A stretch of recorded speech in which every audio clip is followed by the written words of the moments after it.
Ayon dito sa lumabas na report sa Spin PH ay opisyal ng papalitan ni Alex Cabagnot itong si Jana Del Cardel pagkatapos nitong Philippine Cup. Wala namang magugulat dito dahil sa sama ng record ng Titan Ultra ngayon. Kaya nga itong si Cabagnot ang magiging bago nilang coach. At ayon doon sa mga nakikita natin, mukhang ito si Cabagnot, oras na siya ay pumasok bilang bagong head coach ng Titan Ultra. Ito ay gagawa ng mga matitinding trades para masigurado na magiging mas malakas na ang lineup ng Titan. Dahil syempre, alam naman natin itong Titan Ultra. Gusto nilang patunayan sa lahat na sila ay isang independent team. At ang unang step dito syempre ay yung pagpapalakas ng kanilang roster. Dahil nga dito sinabi mismo ng team manager ng Titan Ultra na lahat ng players dun sa lineup niya pwedeng i-trade maliban lamang dito kay Calvin Abueva. Kaya nga sa ngayon, huwag na tayong magulat kung itong si Alex Cabagnot ay i-overhaul itong lineup ng Titan Ultra para masiguro na sila naman ay magkakaroon ng mas maganda na sabihin natin kalalabasan pagdating dito sa kanilang roster. At syempre kung ikaw naman itong Titan Ultra, gusto mo rin syempre na ipakita sa lahat na seryoso ka pagdating dito sa pagbabago ng iyong roster at pagdagdag ng mga tinatawag na mga additional players. Kaya nga itong si Cabagnot, asahan natin na kapag yan na-announce ng coach ay kukuha yan ng mga bagong players. Tignan nyo na lamang yung ginawa itong si L.A. Tenorio nung ginawang coach na itong Magnolia Chicken Templados. Ang daming mga kinuha ng mga bagong players at tiyak ganyan din ang mangyayari dito sa Titan Ultra. Kaya magiging kaabang-abang ang mga susunod na mga araw para dito sa Titan Ultra. Lalo na at nasisiguro natin na magiging maganda talaga yung mga moves na gagawin nila para patunayan sa lahat na sila talaga ay isang independent team at ready na makipagsabayan dito sa SMC, MVP at Converge. Meron pang isang coach dyan na malamang na mapalitan. Alam na natin si Cardel papalitan na nito si Cabagnot. Pero isa pang matunog na baka pwedeng maalis naman dyan sa pwesto ay itong si Jeffrey Cariaso ng Blackwater Bossing. Napansin na natin dito sa PBA yung mga na-eliminate na teams ay usually itong Phoenix, Blackwater, Terra Firma at yung Northport dati at Blackwater. Yung Terra Firma, Phoenix at itong Titan Ultra nagpalit na ng mga coach. Itong Blackwater na lang ang hindi.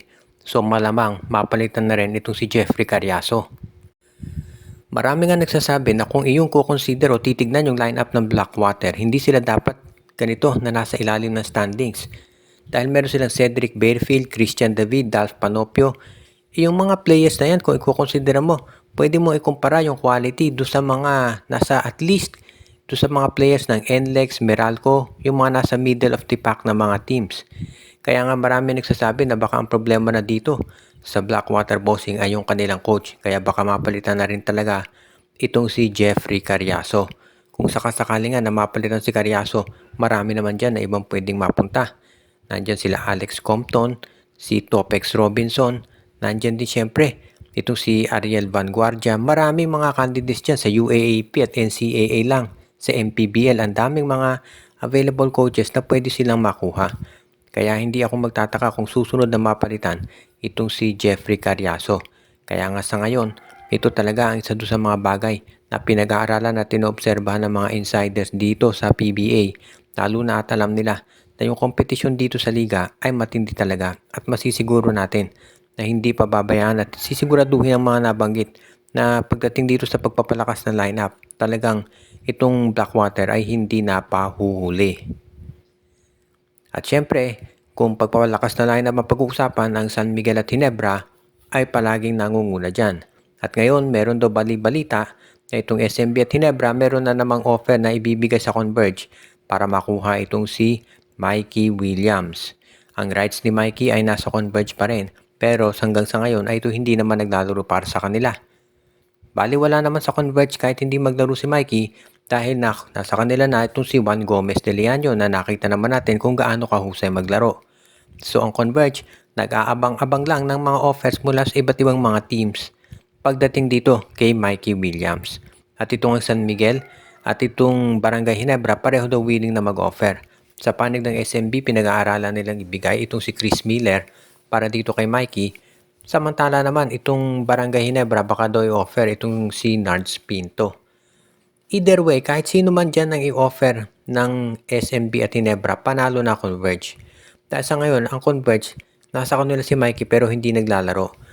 Kung makuha man nila si Chris Miller o si Nards Pinto, siguradong maglalaro yan para sa kanila. So bonus na yon, magkakaroon sila ng additional player na magagamit. At wala namang duda na very capable itong si Pinto at itong si Chris Miller. Ang kinakailangan lamang talaga sa mga nabanggit ay playing time.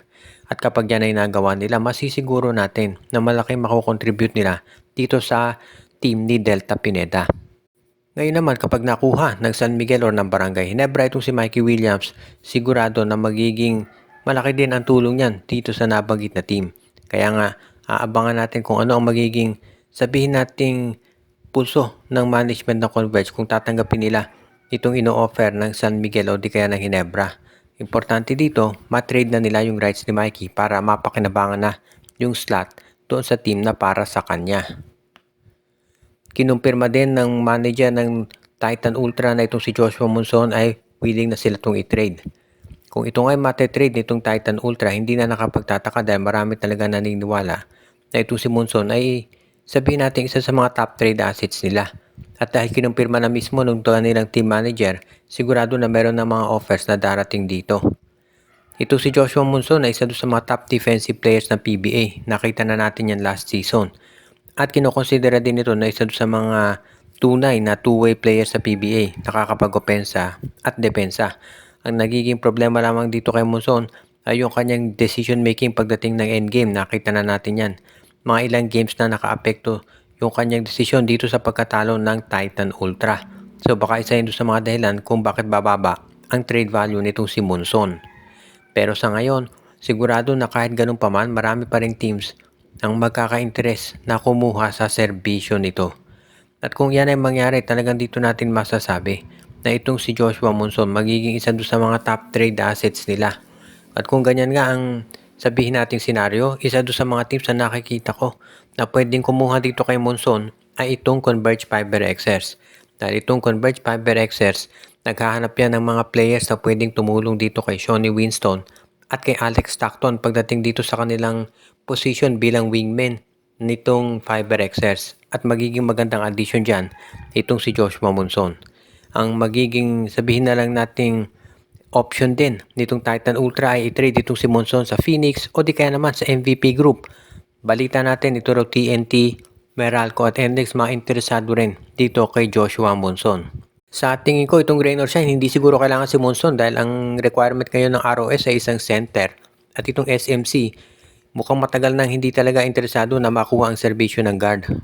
Binabati natin yung ating mga taga-subaybay katulad nila Anthony Alon, Ireneo Salangsang, Simon De Guzman, si Katsakino Dukusin, si Jonel Alagon, Malyari Mascareñas, Joshua Giray, Espejo at Rosales family, si Michael D, si Dexter Domer, binabati din natin si Donel Santiago, si Jose Pineda, Ronald Perbosidad, at yung iba pa natin na mga regular na mga viewer.